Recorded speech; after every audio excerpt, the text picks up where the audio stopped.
한겨울에 한여름의 옷을 입고 있는 것과 같은 부동산 시장의 낡은 규제들을 조속히 격파해야 합니다.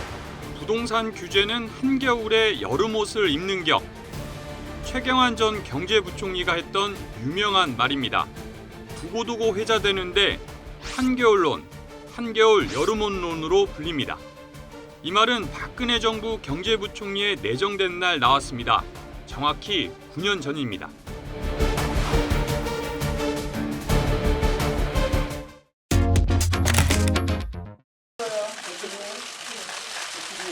당시 최 전 부총리는 기자들과 만나 이렇게 말했습니다.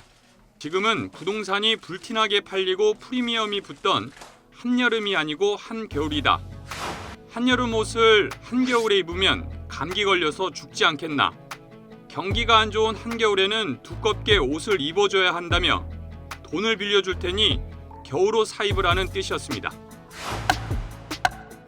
결국 2014년 국회 마지막 본회의에서 부동산 3법이 통과됐습니다. 재건축 초과이익 환수를 유예하고 분양가 상한제를 사실상 없애며 재건축 조합원 주택수를 늘리는 게 핵심이었습니다. 억지 경기 부양을 위한 재건축 특혜법이라는 비판이 나왔을 정도였습니다. 이런 빚내서 집사라는 기조는 박근혜 정부 내내 이어졌습니다. 이른바 초이노믹스. 박근혜 정부 경제정책의 핵심은 이처럼 부동산 규제 완화였습니다. 최경환 경제부총리가 취임한 건 2014년 7월입니다. 한국은행에 따르면 2014년 말 기준 가계의 가처분 소득 대비 부채 비율은 164.2%, OECD 회원국 가운데 가장 높은 수준이었습니다. 이 비율은 2015년 2분기 말 166.9%로 올랐습니다. 반년 만에 2.7%포인트 증가한 겁니다.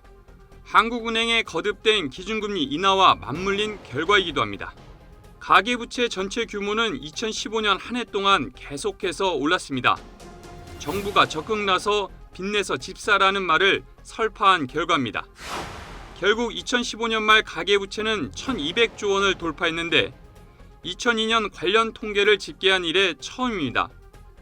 최경환 당시 부총리가 적극 나서 가능한 모든 부동산 규제를 푼 이후 1년 동안 가계부채가 121조 원이나 늘었습니다. 예상대로 증가분은 주택담보대출이 대부분을 차지했습니다. 윤석열 정부에선 빚내서 집사라는 말은 절대 안 합니다. 정확히 말하면 할 수 없는 상황입니다. 대신 많은 거품이 낀 부동산 시장의 경착륙을 경계합니다. 최대한 충격을 줄이면서 연착륙하는 방안을 찾는 데 고심합니다. 다만 추가 빚을 예고하는 건 9년 전과 비슷합니다.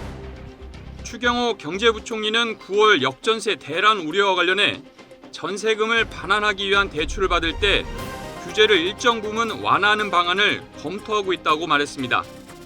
보증금 반환 목적의 대출에 대해선 규제를 완화해달라는 임대인 측의 요구를 일정 부분 수용하는 것으로 빚을 빚으로 해결하려 한다는 지적이 나옵니다. 우리나라 가계부채는 지난해 이미 1,800조 원을 넘어섰습니다. 가계빚이 국가 경제 규모 대비 세계 주요국 가운데 가장 높은 수준입니다. 이런 상황에서 가계부채를 추구하는 건 집값이 지금보다 더 떨어질 경우 위험해질 수 있습니다.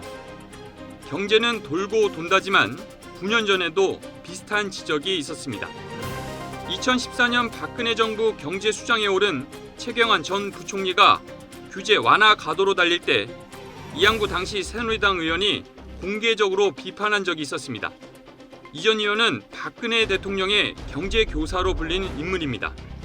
그는 부동산 규제 완화를 기본으로 한 최 전 부총리의 경기 부양책을 일본의 아베노믹스를 베낀 것이라고 깎아내렸습니다. 한 라디오 프로그램에 출연해 박근혜 정부의 빚내서 집사라 하는 정책은 잘못한 것이라고 강하게 비판했습니다. 그의 논리는 이렇습니다. 빚내서 집 샀을 때 집값이 유지되면 모르겠는데 그게 안 될 수도 있다. 하우스 푸어 문제를 더 키우게 되고 가계부채가 급증하면서 생긴 부담을 금융기관이 지게 되면 금융기관은 대외 신용도가 떨어진다. 그러면 우리 경제가 위험해진다. 가계부채와 부동산 PF 부실 문제를 안고 있는 2023년 올해에도 충분히 참고할 만한 지적입니다. 최경환 전 부총리 말대로 한겨울에는 여름 옷을 입는 게 아닙니다. 틀린 말이 아니라는 겁니다. 그런데 생활비도 모자란데 돈까지 빌려서 그 겨울옷을 무리하게 샀다면 상황은 달라집니다. 봄이 오면 그 겨울옷은 그냥 옷장에 들어가야 합니다. 그리고 빚은 그대로 남습니다. YTN 뉴스를 더 많이 보고 싶으시다면 여기 구독 버튼을 눌러주세요. 추천 영상도 누르면 바로 재생됩니다. 또 뉴스 속보 알림을 받고 싶으시면 휴대폰에서 YTN 앱을 다운로드해보세요. 늘 저희 YTN 뉴스를 시청해주셔서 감사합니다.